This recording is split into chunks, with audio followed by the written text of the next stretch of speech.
Halo semuanya, sebelumnya Assalamualaikum warahmatullahi wabarakatuh.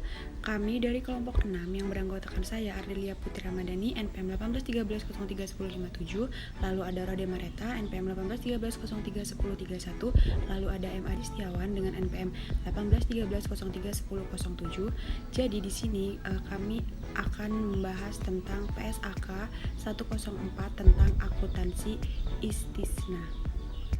Jadi dalam video pembelajaran kali ini yaitu tujuan dari pembelajarannya adalah untuk mengetahui pengertian akuntansi istisna dalam PSAK 104, yang kedua untuk mengetahui transaksi akuntansi istisna dalam PSAK 104, yang ketiga untuk mengetahui ketentuan pembayaran dalam PSAK 104, yang keempat yaitu untuk mengetahui ketentuan barang dalam PSAK 104, yang kelima yaitu untuk mengetahui karakteristik PSAK 104 akuntansi istisna, yang keenam yaitu untuk mengetahui PSAK 104 akuntansi istisna, dan yang ketujuh untuk mengetahui ruang lingkup PSAK 104 akuntansi istisna.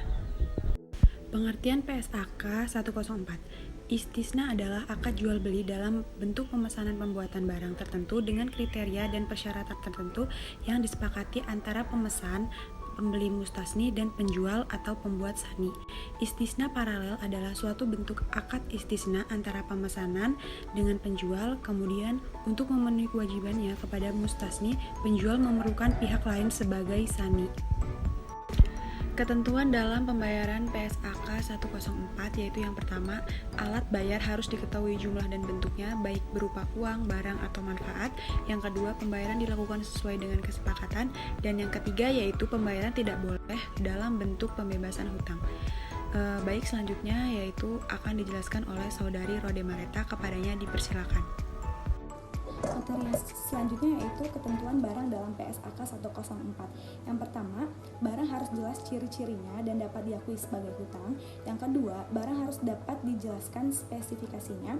Yang ketiga, penyerahan dilakukan kemudian. Yang keempat, waktu dan tempat penyerahan barang harus ditetapkan berdasarkan kesepakatan antara penjual dan pembeli. Yang kelima, pembeli tidak boleh menjual barang sebelum diterimanya. Yang keenam, tidak boleh menukar barang kecuali dengan barang yang sejenis sesuai dengan kesepakatan yang telah ada. Yang ketujuh, dalam hal terdapat cacat atau barang tidak dengan kesepakatan awal, pemesan memiliki hak untuk memilih, yaitu untuk melanjutkan atau membatalkan pesanan tersebut.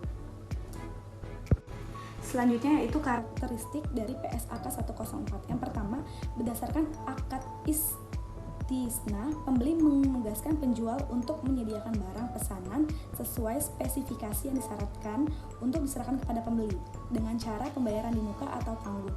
Yang kedua, spesifikasi dan harga barang pesanan disepakati oleh penjual dan pembeli di awal akad. Ketentuan harga barang pesanan tidak dapat berubah selama jangka waktu akad. Lalu karakteristik yang ketiga yaitu barang pesanan harus memenuhi kriteria. Kriteria yang pertama yaitu memerlukan proses pembuatan setelah akad disepakati. Lalu yang kedua, sesuai dengan spesifikasi pemesan, bukan produk massal. Dan kriteria yang terakhir itu harus diketahui karakteristiknya secara umum, yaitu meliputi jenis, spesifikasi teknik, kualitas, dan kuantitasnya.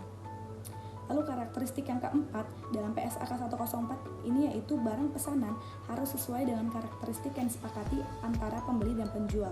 Jika barang pesanan diserahkan salah atau cacat, maka penjual harus bertanggung jawab atas kelalaiannya. Yang kelima, pada dasarnya istisna tidak dapat dibatalkan kecuali memenuhi kondisi. Yang pertama, kedua belah pihak setuju untuk menghentikannya, atau akad batal demi hukum karena timbul kondisi hukum yang dapat menghalangi pelaksanaan atau penyelesaian akad. Karakteristik yang keenam yaitu pembeli mempunyai hak. Selanjutnya yaitu tujuan dari PSAK 104. PSAK 104 ini bertujuan untuk mengatur pengakuan, pengukuran, penyajian, dan pengungkapan transaksi istisna. Dan materi yang terakhir yaitu ruang lingkup dari PSAK 104. Yang pertama, pernyataan ini diterapkan oleh lembaga keuangan syariah dan koperasi syariah yang melakukan transaksi istisna baik penjual maupun pembeli. Ruang lingkup yang kedua, lembaga keuangan syariah yang dimaksud antara lain yaitu yang pertama, perbankan syariah. Sebagaimana yang dimaksud dalam peraturan perundang-undangan yang berlaku, yaitu perbankan syariah yang masuk dalam atau menggunakan transaksi istisna. Yang kedua itu lembaga keuangan syariah non-bank seperti asuransi. asuransi, lembaga pembiayaan, dan dana pensiun. Dan yang terakhir yaitu lembaga keuangan lain yang diizinkan oleh peraturan perundang-undangan yang berlaku untuk menjalankan transaksi ITISNA. Ruang lingkup yang ketiga, dalam konteks pengaturan dalam pernyataan ini, istilah entitas akan digunakan dalam pengertian meliputi lembaga keuangan syariah dan koperasi syariah. Dan ruang lingkup yang terakhir yaitu pernyataan ini tidak mencangkup pengaturan perlakuan asuransi, akuntansi atas obligasi syariah yang menggunakan akad ITISNA.